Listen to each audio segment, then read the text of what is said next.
Good morning everyone. 11th Commerce BA chapter number 5 limitations. इससे पहले हमने कैरेक्टरिस्टिक्स और एडवांटेजेस देखे थे सोल प्रोप्राइटरशिप के. नाउ उसमें मैंने आपको बताया भी था कि most of the points of advantages and characteristics are same. Most of points क्या होते हैं, सेम होते हैं. So both the things are equal.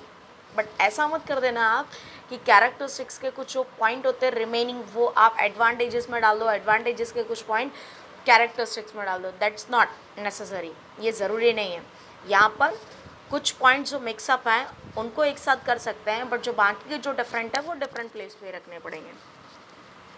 So now limitations ये कहाँ पर काम नहीं करती है या किस तरीके से यहाँ की बाउंड्रीज क्लोज हो जाती है, आगे बिजनेस नहीं कर सकता है. फर्स्ट पॉइंट आता है limited capital. Trading can be done with the less capital. Here is we can do any types of business with the help of less capital. This is the important advantages of sole proprietorship, but this is also a limitations. After industrial revolution, the size of business unit is getting larger. जैसे industrial revolutions आया वैसे वैसे India नहीं हर country के अंदर business का जो size होता है वो एक्सपांड होने लगा. रीज़न लोगों की डिमांड इतनी ज़्यादा बढ़ गई है कि हमें प्रोडक्शंस भी लार्ज स्केल्स पे करना पड़ रहा है. So for this rising required capital become difficult for the owner. Many times, sole proprietorship firm is not capable to purchase raw material in large quantity. So, इतने बड़े स्केल पे अगर हमें प्रोडक्शंस करना है तो वहाँ पे कैपिटल, इंस्ट्रूमेंट, हर चीज़ में सोल प्रोप्राइटरशिप पहुँच पाती नहीं है. It is not capable to arrange all the types of equipments. So big size machines and to have big storage facilities. They do not arrange these types of facilities because they have no enough capital. So first limitations is limited capital. वो चाह करके भी अपने business को ज़्यादा से ज़्यादा expand कर सकते नहीं है due to less capital. Second point आता है अनलिमिटेड लाइबिलिटीज़. यहाँ पर ओनर की जो लाइबिलिटीज़ होती है वो अनलिमिटेड होती है.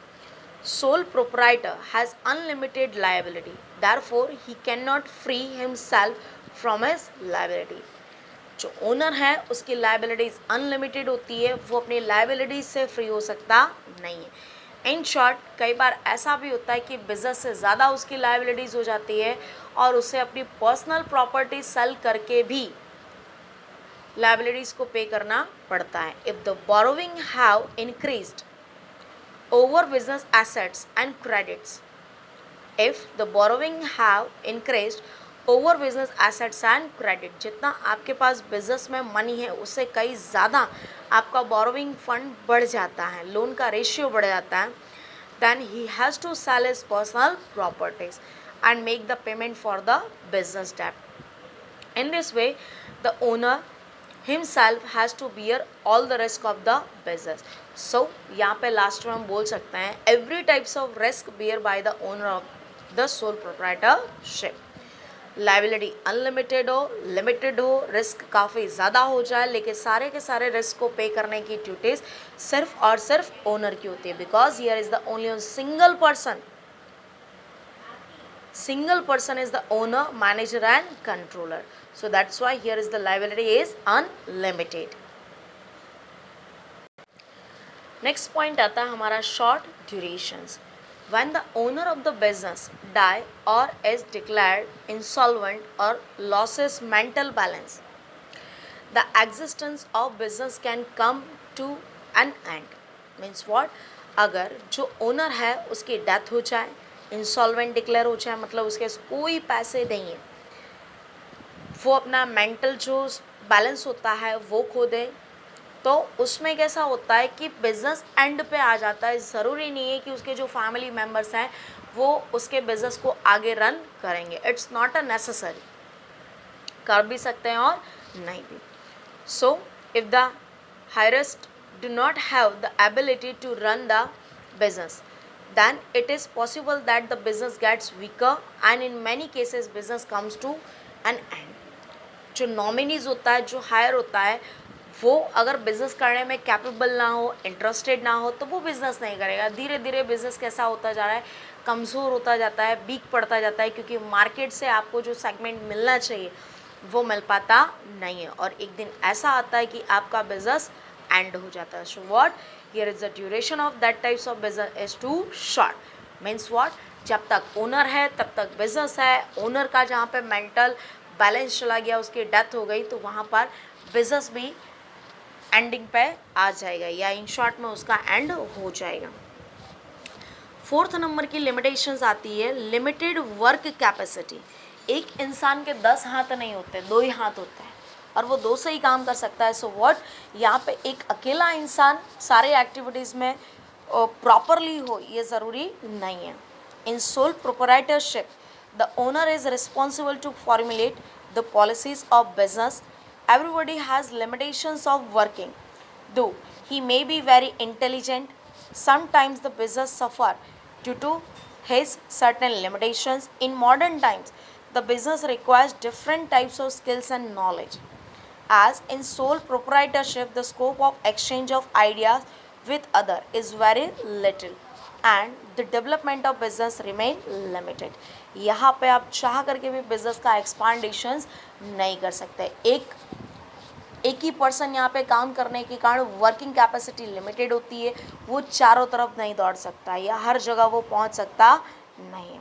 दूसरी बात, he is not have all the types and all the fields knowledge and experience. So what, किसी एक फील्ड में वो एक्सपर्ट हो सकता है, बट सारी फील्ड में नहीं हो सकता। अगर उसके ज़रिए जो डिसीजंस लिए जाते हैं उसमें अगर प्रॉब्लम्स होती है तो बिजनेस के अंदर भी लॉस हो सकता है।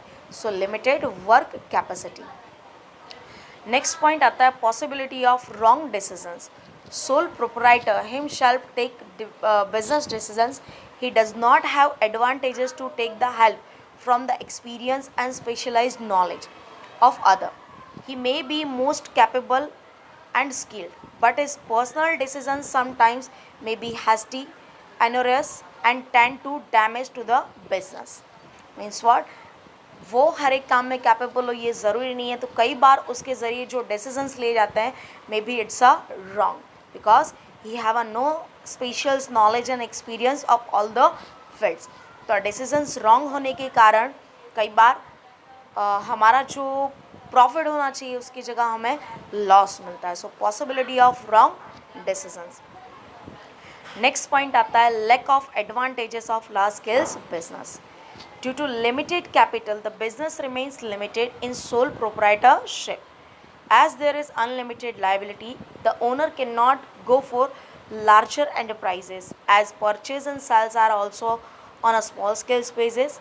Sole proprietor cannot avail the advantages of large scale purchase and sales. वो चाह करके भी बड़ी इंडस्ट्री की तरह लार्ज स्केल्स पे परचेज एंड सेल्स कर सकता नहीं है। First, due to limitations of capital, उसके पास कैपिटल कम होती है। सेकंड, वर्किंग कैपेसिटी लिमिटेड होने के कारण। थर्ड, कई बार ऐसा होता है कि जो हम डिसीजंस लेते हैं वो भी रॉन्ग हो जाते थे। ये सारे के सारे पॉइंट ऑफ व्यू के कारण कई बार ऐसा होता है कि हम चाह करके भी अपना प्रॉपरली काम काज नहीं कर सकते, एंड जो एडवांटेजेस हमें मिलना चाहिए लार्ज स्केल्स का वो हमें प्रॉपरली मिलता नहीं है। So lack of advantages of large scales business. So यहाँ पर आपकी जो एक तरीके की रिस्पॉन्सिबिलिटीज़ होती हैं, लाइबिलिटीज़ होती है, वो कंप्लीट होती हैं। इस तरीके की ये इतनी सारी मिस्टेक्स होती है जिस कारण से हम बिज़नेस को आगे बढ़ा सकते नहीं हैं। ये पॉइंट्स आपको अच्छे से करने हैं और प्रॉपरली अपनी नोटबुक में भी लिखना है। Thank you so much.